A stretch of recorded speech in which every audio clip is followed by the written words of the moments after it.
तो hello students. ये जो टॉपिक है ये काफ़ी इम्पोर्टेंट टॉपिक भी है और ये कहीं ना कहीं लाइट के बाद हम लोग इसको स्टडी करते हैं और इसका नाम है dual nature of light and radiation and matter. और ड्यूअल नेचर ऑफ लाइट जो स्टार्ट होता है वो कहाँ से स्टार्ट होता है? वो स्टार्ट होता है लाइट के दो फिनोमेना के बेसिस पे। लाइट की जो ड्यूअल नेचर है वो स्टार्ट होता है कैसे कि लाइट कभी पार्टिकल की तरह बिहेव करती है और कभी वेव की तरह बिहेव करती है। और जब लाइट पार्टिकल और वेव की तरह बिहेव करती है तो उसके इस नेचर को बोला जाता है dual nature. Dual nature of light या रेडिएशन,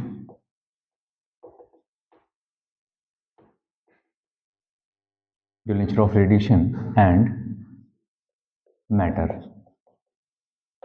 अब इसकी कहानी जो शुरू होती है वो आज से नहीं, वो कई सालों पहले ही पुरानी बात है। वो कहाँ से स्टार्ट होती है? 1870 और 79, जब पहली बार किसी वैक्यूम ट्यूब में कैथोड रे को देखा गया। 1870 और 79, जब कैथोड रे के बारे में स्टडी हुई। Cathode rays in vacuum, vacuum tube में इसको देखा गया। लेकिन यहाँ पर एक पार्टिकल के बारे में पता चला कि कोई भी जो मेटल है या कोई भी कैथोड रे के अंदर कुछ ऐसे नेगेटिव चार्ज पार्टिकल हैं जो क्या करते हैं, मूवमेंट करते हैं, और जिनके मूवमेंट होने की वजह से करंट प्रोड्यूस होता है। और जब करंट प्रोड्यूस होता है तो, लेकिन अभी उस तक उसके कुछ नाम के बारे में कोई कॉन्सेप्ट या उसका की नॉमेनक्लेचर नहीं था।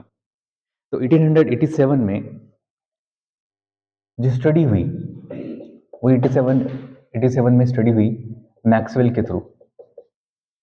और मैक्सवेल ने अपने थ्योरी में कहा, मैक्सवेल थ्योरी, और मैक्सवेल ने जो अपनी थ्योरी दी वो दी इलेक्ट्रोमैग्नेटिक वेव्स के लिए। अब इलेक्ट्रोमैग्नेटिक वेव्स जब भी लाइट ट्रैवल करती हैं तो लाइट ट्रैवल करती हैं तो कहीं ना किसी सोर्स से ट्रैवल करती हैं, जैसे कि हम लोग सन के बारे में बात करते हैं।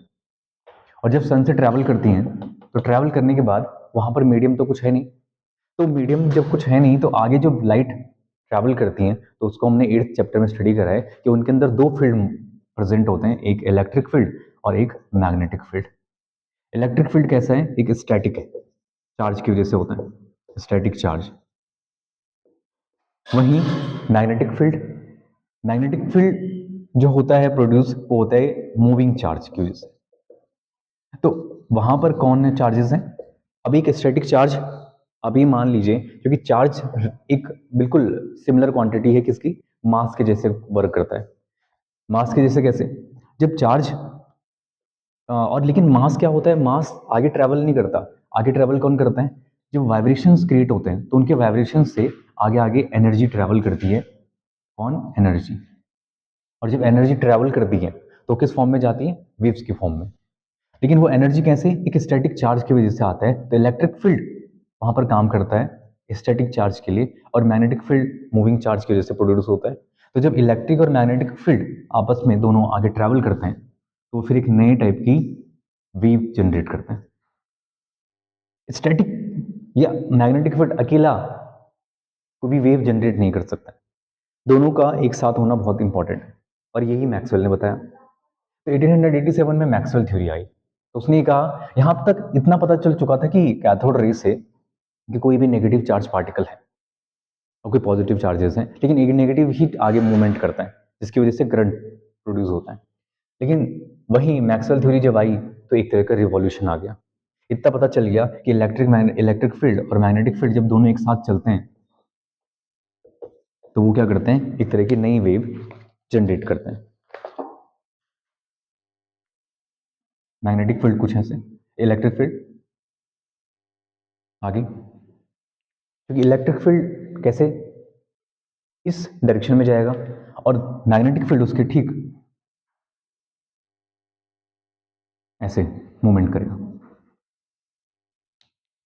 तो दोनों की प्रोपगेशन की वजह से क्या होगा, इन दोनों के प्रोपगेशन से एक नई टाइप की वेव बनेगी जिसे बोला जाएगा E M W, electromagnetic waves. तो जब इलेक्ट्रोमैग्नेटिक वेव के बारे में हमें स्टडी या मैक्सवेल थ्योरी के अकॉर्डिंग पता चल गया था, तो थोड़ा सा समझना आसान हो गया किसके बारे में, लाइट के बारे में। तो लाइट के एक फिनोमेने को हम लोगों ने ये समझ लिया कि लाइट के अंदर कैसे होता है, एक वेव नेचर होता है। और जब कोई भी मीडियम, और इनकी स्पीड कितनी होती है, इनकी स्पीड बहुत ज़्यादा होती है, लगभग 3 इंटू 10⁸ मीटर पर सेकेंड। तो मैक्सवेल थ्योरी से इतना स्टडी हो गया कि नेचर में इलेक्ट्रोमैग्नेटिक वेव्स हैं, और इलेक्ट्रोमैग्नेटिक वेव्स में ई और मैग्नेटिक फील्ड दोनों एक दूसरे के परपेंडिकुलर होने चाहिए, और दोनों का प्रेजेंस से ही इलेक्ट्रोमैग्नेटिक वेव आगे जनरेट होती हैं, और इनका प्रोपगेशन का डायरेक्शन हो गया। ठीक, नेक्स्ट 1887 में जब ये थ्योरी हमारे पास आ चुकी थी, तो उसके बाद 1895 में एक और स्टडी हुई, एक्सरेज।